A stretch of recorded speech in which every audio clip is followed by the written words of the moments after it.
Good morning, and welcome to RBTV. I'm Cameron Semino.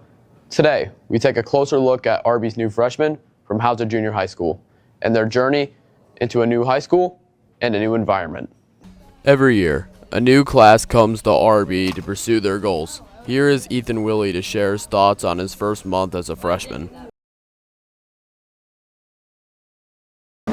It's been going pretty well. I like the teachers, I like my friends, I like my classes. I like all the activities I can do after and inside of school. So yeah, I've gotten involved in more activities like the play, and I want to do basketball, but really the homework load has been a lot to adjust to, but I'm getting used to it. I don't need a schedule or anything like that. I don't really need to ask the teachers for help on assignments, but yeah. I have a lot of my friends in each and every one of my classes. I have at least two. They're pretty helpful, and I enjoy my classes with them there. Thank you, Ethan, for describing your first month as a freshman. Next up, we have Arya Hilgenberg, a sophomore here at RB. She shared her thoughts on the new freshmen and how they are acting after their first month. I like a lot of the upcoming freshmen. I'm friends with a lot of them.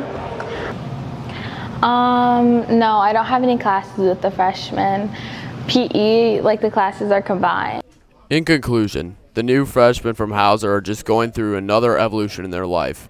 I'm Cameron Semino, and thank you for watching RBTV.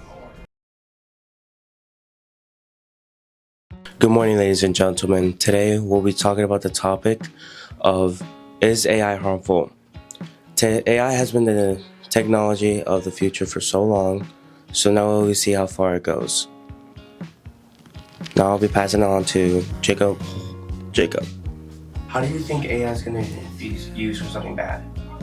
I think it will be used for something bad with how, scamming.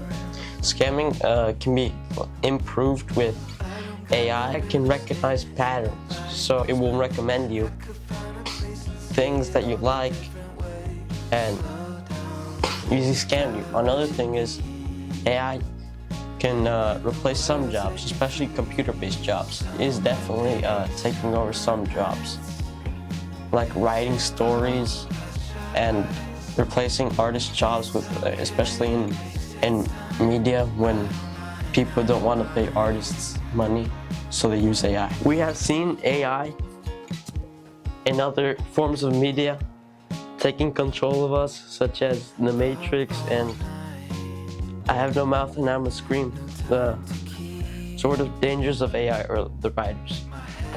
I think AI can be used for good stuff. Like, if you're bad at writing, AI can fix that. If you're bad at putting punctuations and stuff like that, AI can do that for you, and they can help you send emails and all that stuff, which is really good. It's really helpful. It's been helping me a lot. So that's why I think AI can be used for something good. What do you think of AI? So I think AI is revolutionary in two ways, in a positive and a negative way. I think just like any new invention or possible weapon, it can be used for good or bad. However, I definitely lean towards the good side of AI. I'm not worried about an AI overlord taking over the world. Not saying that it won't happen, but I am in love with how I can leverage AI to help me teach. I can help my daughters learn more. But as a creative, it also helps me create, and it's taken so much work away from me, particularly in the media field.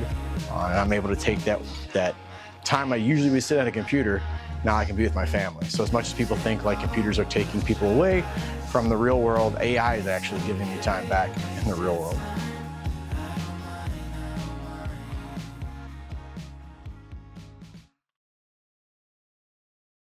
Today at RBTV, we're going to be taking a look at Hispanic Heritage Month and how we here at RBHS show pride in our Hispanic student body.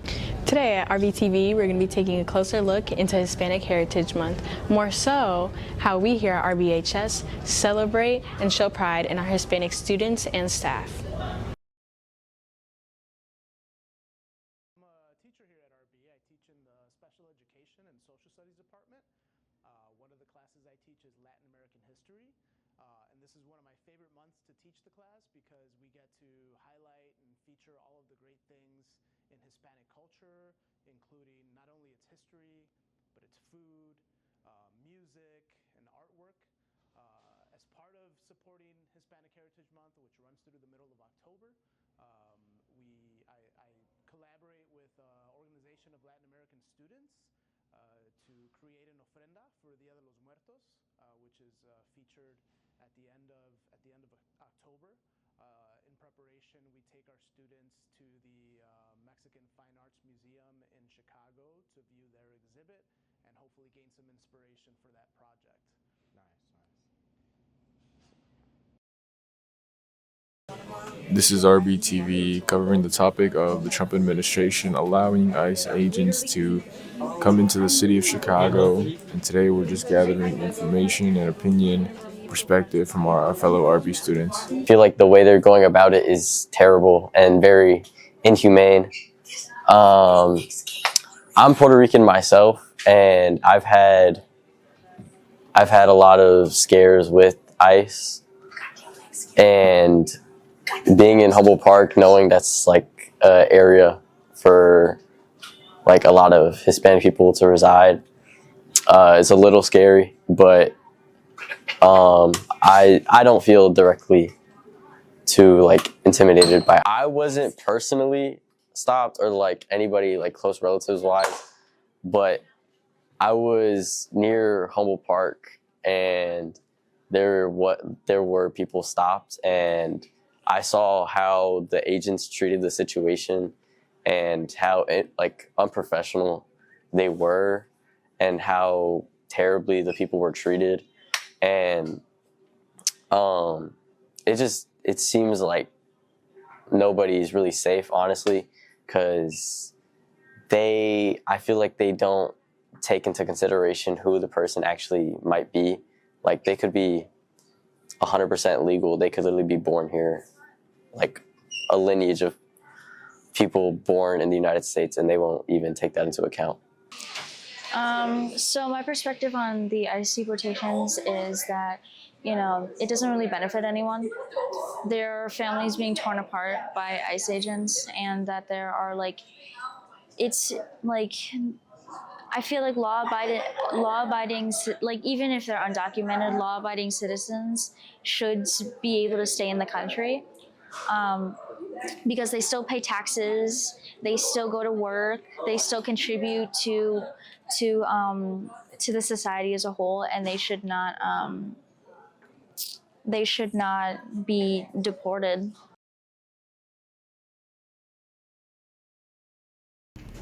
Good morning, I'm Maddie Sierra. Today we take a closer look at how teen suicide rates increase.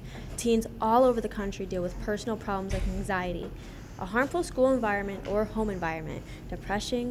We spoke with Mrs. Rosenbush, one of the Riverside Brookfield High School's psychologists, to learn more about how teen suicide rates increase. Them increasing is scary to see and scary to hear, and I think it's something that's becoming way too often that we see, and that's exactly why I am happy that I do this job, and I know a lot of other people are doing this job for that reason, is hopefully to get those students the support they need to not result in that. There's a lot of different ways that RBHS students can reach out, like a simple email. If you email your counselor, they can lead you to the right person if they need to. You can directly reach out to your social worker. You can directly reach out to someone like myself, a school psychologist. Thanks to Mrs. Rosenbush, we can now understand how an RBHS student can reach out for help if they are struggling. Now we head over to Dr. Hector Freitas, principal here at Riverside Brookfield High School. What breaks my heart, because our teenagers are our future leaders. They're future doctors and teachers and administrators, and workers and managers. So it breaks my heart that rates, are increasing, because I want all teenagers to live a long life, and to one day possibly have a family and achieve all of their professional goals. He also shared his perspective on teen suicide rates increasing and how RBHS students can cope if they are dealing with these personal issues. First and foremost, they could always engage their teacher in front of them. Our teachers here, they care about them, they love them, and they're attentive to their needs. Our students can also reach out to their counselors, to our social workers, and to our school psychologists. Hi, I'm Aria Hilgenberg, and welcome to the Riverside Farmers Market.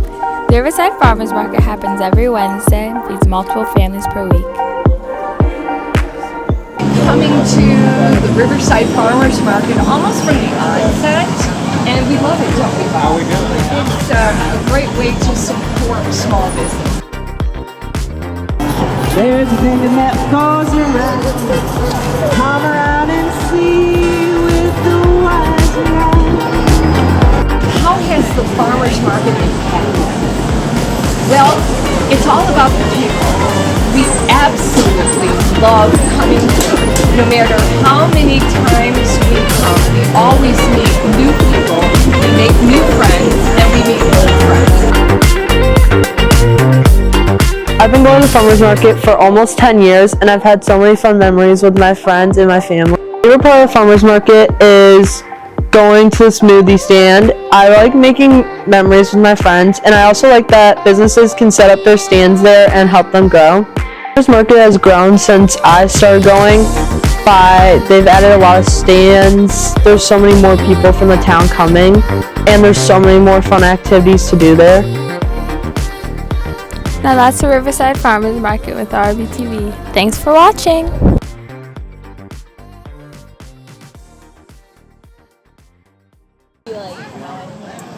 That's very nice of you.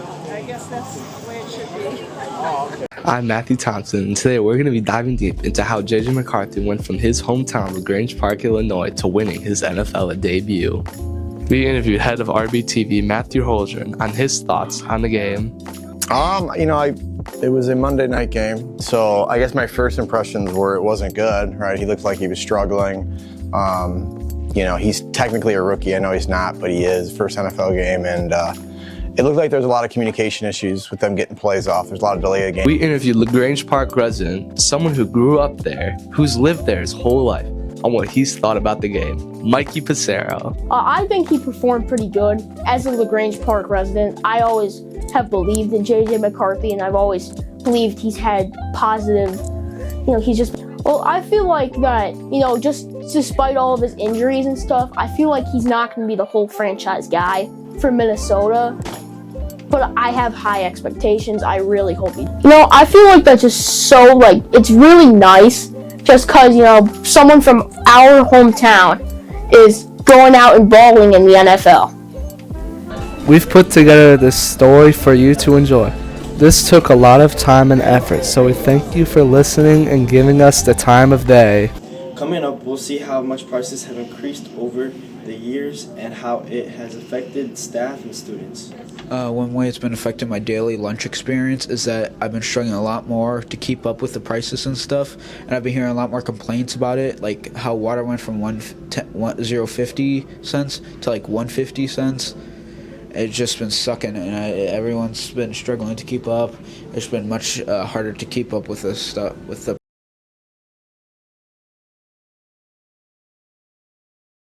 Here at RB, the class of 2026 seniors are very excited to graduate. We interviewed 2 seniors, and this is what Sasha Hayes had to say. I'm really looking forward to be able to be more independent. I guess my new life schedule outside of going to school every day, what that's gonna look like, and getting my own place, stuff like that. So that's what I'm looking forward to. It's definitely the people you surround yourself with, because at school, you don't have your parents to tell you what to do. So it's definitely about the people you put yourself around and how you choose to let their actions affect you or don't affect you. So I think that's really important. If you feel something in your gut, if you have that feeling that you should or shouldn't be doing something, then listen to it, because at the end of the day, you're only gonna be there for yourself. And I think you really need to do what's best for you, whether that be sports or, getting a job full-time, whatever that may be. You just gotta do it for yourself. After we interviewed Sasha Hayes, we interviewed Joseph Klintholm. My name is Joseph Klintholm, and I'm a senior here at RB. I'm really looking into trades and making money, going straight to a job right after school. I'm not thinking of college right now, but it's still an option. Keep them grades up and involve yourself in some type of sport or activities, and you know, it's a really good way to learn new people and socialize, and yeah, I'd say that's pretty much it. That's all I have to say.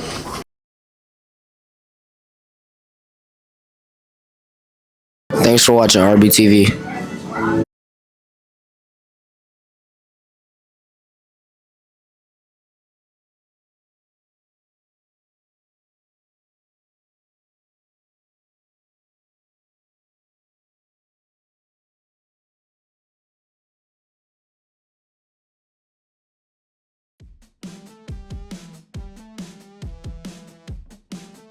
Today at RB High School, many students do not indulge in after-school activities or clubs.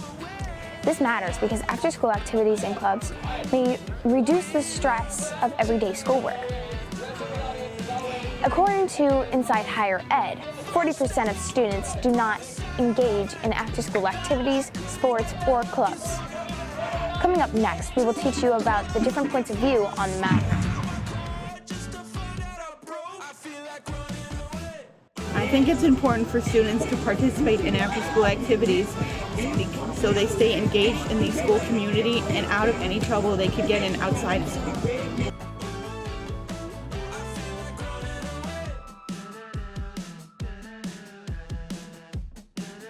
I think people should get into more clubs because it actually makes you more connected with the real life and you make more friends that way. Most of my friends are in clubs that I've joined myself. It's also like very convenient because they're very flexible, like they can do it before or after school. And you can get like some college points off of that. If you join some certain clubs, you can get like little degrees or little promotions to like stuff that you want to get into in the future that could lead you to a potential job or career.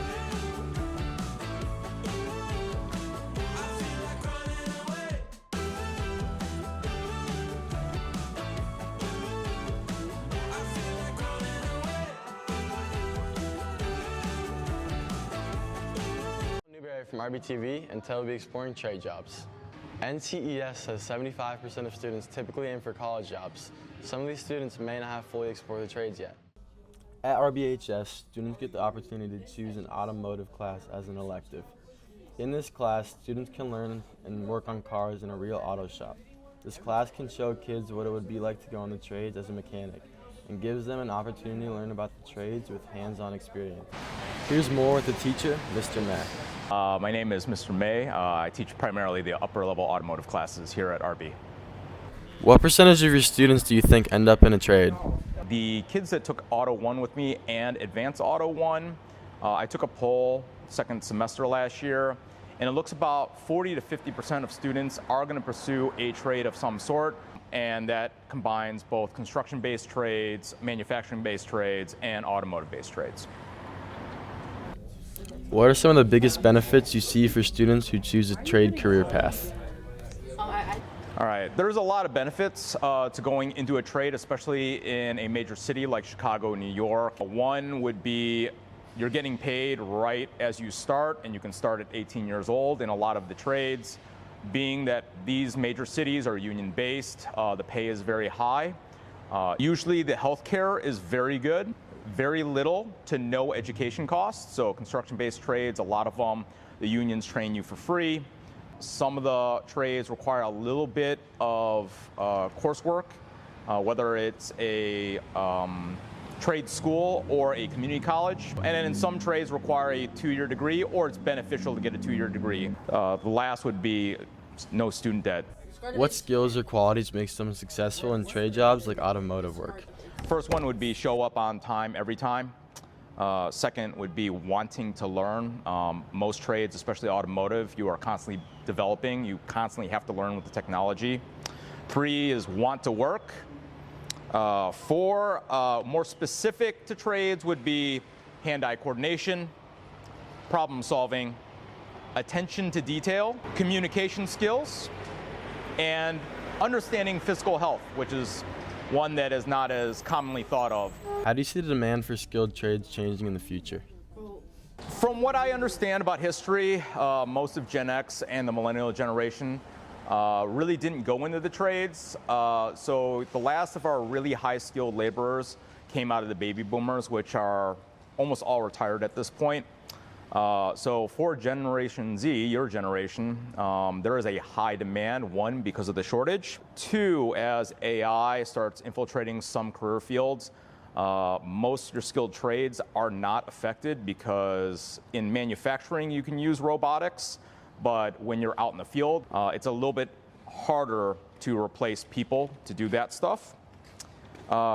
Next would be Gen Z is a low population of the generations, and less of you guys are being prepared with the skill sets I kind of outlined in the first 3 steps for those career fields. So there's less eligible people to go into this field out of your generation. I do believe that the pay and the interest in this from your generation will kind of tighten the market maybe in 10 to 15 years from now, but right now it is really great for those of you young people that want to get into this field. Now we're going to go to the head of Applied Arts office, Ms. Cagle, to get some insight on the resources the school offers to those going into the trades. What is CTE and how do you see trade programs like CTE preparing students for long-term success? CTE stands for Career and Technical Education. So it encompasses all trades programs. RB classes specifically are CAD, construction, culinary, business, child growth and development. Even if a student enrolls in a trade program and they decide later that it's not something for them, they're learning occupational skills that will make them successful for any career that they choose, like soft skills, communication, and learning how to work with other people. In terms of courses, if they like those classes, then they're already ahead of the game of some of the people that are going into industry. What types of trade fields are students at our school most interested in pursuing? We have a really large influx of students that are showing interest in automotive classes. Our culinary program is very robust. Most of our classes in vocational or career and tech education are very robust. They're very active. Most of them offer dual credit credits where they're at the school earning college credit at the same time. What are the key benefits of choosing a trade career path over a more traditional college route? Well, at RB, we have the option for students to earn their college credit, so they're ahead of students that are their same age when they graduate. Going into the trades, they can start younger because of that, and that makes their earning power a lot higher. Okay. What resources or opportunities does school provide for students considering trade jobs? We offer the plumber's apprenticeship at RB. We offer, like I said, multiple dual credit courses. All of our classes that have a career endorsement pathway through ISB, students are getting work-based learning opportunities. So they're learning the skills in the classroom and then they get to apply it in industry. How do you think the demand for skilled trades will change in the future? I think there's a lot of things that are going to happen within the future. We have a lot of changes with AI, which will change the workforce, especially in the trades programs. I see a lot of change in terms of students taking a trade route versus the traditional college route. I'm Owen Newberry from RBTV, and now is the trades. Good afternoon, I'm Brooke Bennis, and today at RBHS, a new service dog named Harley greeted students in the hallways. This is important because a service dog can affect students' well-being. According to a study done at the University of Tennessee, it says that service dogs can have an impact on students' academic performance by 10 to 15%. Coming up, we'll show you the reasoning behind RBHS getting a service dog and her impact on students. Harley is our new facility dog. Harley came to us through Canines for Comfort, who is a organization that provides comfort dogs and facility dogs to veteran schools and police departments. What else can we do to support our Bulldog's mental health?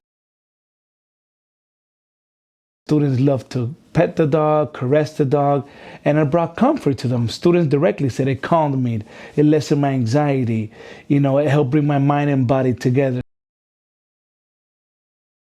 And I got to know a principal who had a dog, a comfort dog, at her school site, and that dog in particular was one of the first ones that Canine for Comfort had in a facility, in a school environment. And just hearing the positive response and just the great things that that dog provided in regards to emotional and support for students and staff in that facility. I knew it was going to be a great thing here. As you can see, Harley has a positive impact on both students and staff at RBHS. And overall, service dogs do have a positive impact on both school environments and facilities. Good afternoon. I'm Jude. Today we're taking a closer look at marching band and the importance of it for its marchers and its audience. Hopefully this answers most of the questions that people ask and maybe will get you more interested in Riverside Brookfield's marching band. I interviewed 3 people to see what they had to say about marching band. Marching band is important because it teaches kids or teenagers or adults, I'm not sure, but it could teach them discipline. It provides an experience that, like, the achievement, the sense of achievement after all, like, the practices that you've had, after practicing your music, after going out marching and figuring out your places. And I think it's important that you have that sense of achievement. I think that it's a great way for people to enjoy an activity that they would like to do and meet new friends because of the amount of people that are in marching band and the kinds of, like, the diversity of the people that we have in marching band.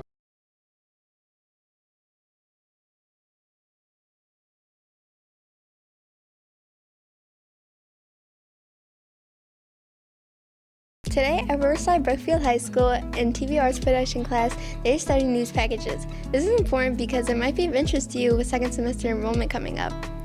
Students who take this class grow and prosper in all creative aspects.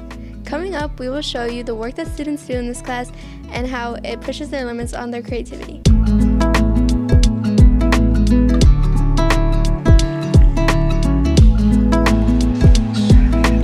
One of my favorite projects from a student, I have my second and third year students work on a project, I call it the personal narrative film. And so it's like an introspective documentary about their lives. And Michaela Angshed made one a couple years back that was really powerful and honest.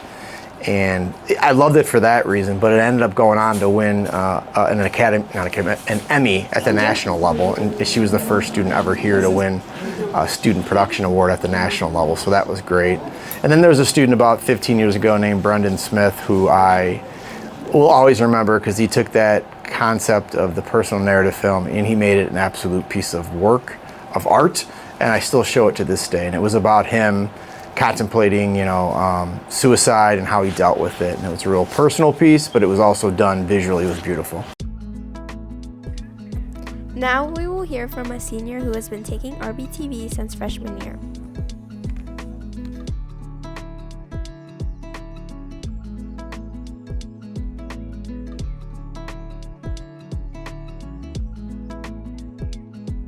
My favorite part of RBTV is really just kind of leading and coordinating. Like for the live sports, I do a lot of, I make the production script and I'll help set up and I'll coordinate with Kai and RJ, who are also kind of staff positions here at RBTV, and I'll coordinate with them and make sure everything runs smoothly before the production and during the production. I feel like I've learned a lot of skills in this class that I can translate into the field of media in general, because I would like to go into media, specifically live broadcasting, so hopefully it affects me. I think taking this class can benefit you in 2 ways. Obviously, if you want to go into the field of media, you're going to have an opportunity to play with toys that you'll never play with anywhere else, but also learn how to use the cameras and the equipment. It's an opportunity to learn some really important soft skills like teamwork, communication, deadlines.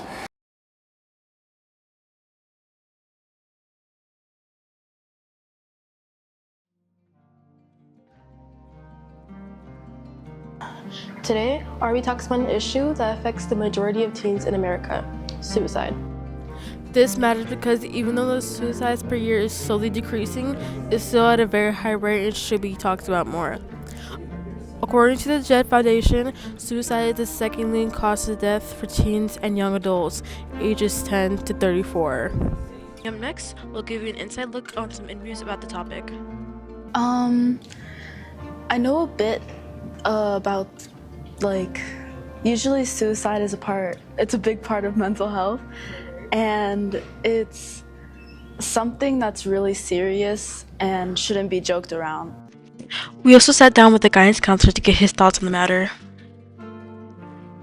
You know, being a counselor, I mean, I've been a counselor this is my 19th year, I think, 19th year? Mm-hmm. Yeah. Yep. And so yeah, I mean, it comes up. I mean, thankfully it doesn't come up a lot, but it definitely comes up, you know, at least once a year in different ways, maybe more than that. So yeah, just a lot. Of course, like that's probably a huge fear is that like that would happen. A student would take, you know, his or her own life. So part of our job is to, if it comes up or if it's something we're concerned about, to, you know, help the student get help. So that would be one big thing. I mean, I also do a little bit of private.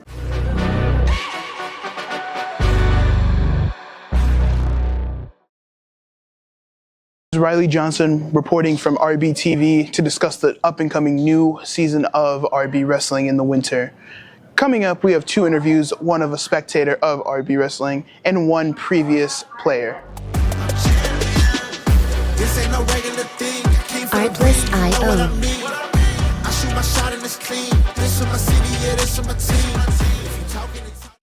How's it going, Miss Puebla? It's great to meet with you. I just wanted to ask you a couple questions about the RB Wrestling season coming up. Great to meet with you too. Thank you, thank you.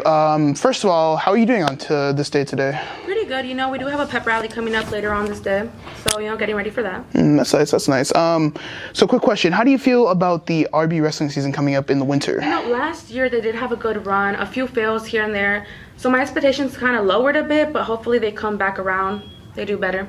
Do you know any of the players, like siblings or family? I have some friends on the team, yeah. Are they still with us playing, or? Yeah, actually, I have a friend recently. He's about to start the wrestling season. He's done it all 3 years, from the beginning of freshman year to now. Oh, that's good. That's good. Another question: are you partaking in any wrestling, any sports at all, really? Ah, okay. Not really my thing. Well, that's fine. But thank you for coming in for the interview. I really appreciate it. Of course. You have a good one. All right, you too. Talking and talking me nice. I play with all of my life. You see my name in the lights, better get right. This ain't no regular thing. I came for the ring, you know what I mean. I shoot my shot and it's clean. This is my city, yeah, this is my team. Great to meet up with you, Mr. Zuniga. I just want to ask a couple questions about RB Wrestling and take a little bit of your time here. So, what's your experiences with RB Wrestling?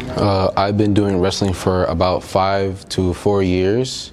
My first year was Junior Bulldogs, and then my rest is my freshman, sophomore, and junior year. Pretty good to know. Are you going to continue this year? Yes. That's pretty good. What's your stats or your certificates or anything like that? I was heavyweight as a 215 wrestling 285s. I've won 20 matches. I've lost 3. I did 3 tournaments. 2 of them I got first place. My last one was a regionals, and I got 3rd place. Okay. Any MVPs you want to shout out from the team at all? Anybody want to point out, I guess? Nick O'Connor, he was one of our best. Was it juniors? And then, yeah. Okay. Thank you for your time, Mr. Zuniga. I will be catching you later. All right. Hello, I'm Luke Whitman from RBTV. There's big developments underway for Yena Park, one of the most popular destination places for the LaGrange Park area. We will interview residents on this topic and see how it functions in their needs. I think it's pretty cool that they're like changing it. Good. I like it. I would like to see the basketball courts bigger. The basketball courts? Yeah, same. I feel like just like a better playground, because it was like all old. Pickleball court? As you can see, the residents of LaGrange Park are extremely excited for the changes that are happening for the Yena Park. We also interviewed Jessica Cannonday, the executive director of LaGrange Park's Park District. We will hear more words from her and see the changes that we'll be seeing to Yena Park. We're very excited for the changes at Jena Park. Specifically, we're making the park more inclusive. We're adding a walking path around the entire perimeter. So prior to this project, that was not available. So the conclusion of the project will actually increase accessibility for all people of all ages and all abilities to get to the park. So super exciting, Brook Park students will have access to pickleball courts. That's a new feature here. Brook Park students do use this playground for the park and the playground for recess pretty much every day during the school year when the weather permits. So they'll have access to new athletic opportunities. They'll have access to new upgraded equipment, which again will be more accessible with more technology as far as playground equipment goes. Overall, we could see the residents of LaGrange Park are excited for the changes that are happening at Jena Park. Jena Park will be completed in spring of 2026. This is RBTV